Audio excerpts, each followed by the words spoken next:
अहंकारानं तरी एवढं का ठरवावं मी म्हणतो. जर त्याला माहित आहे एक दिवशी उलटायचंय जायचंय तर मग इतका पैसा तुला कशासाठी पाहिजे. आपण राहणारच नाही हे माहित आहे. याचा अर्थ देवाला फसवतोय स्वतःला का संताला. स्वतःला फसवतोय, संतालाही फसवता येत नाही आणि देवालाही फसवता येत नाही.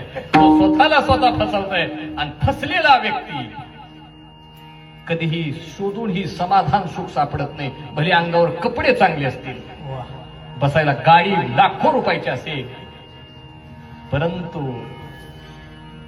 सिद्धांताला तडजोड करणारा व्यक्ती, संताच्या सिद्धांताला लात मारणारा कधी समाधान नाही करू शकत. बरं, समाधानासाठीच हे चाललंय ना.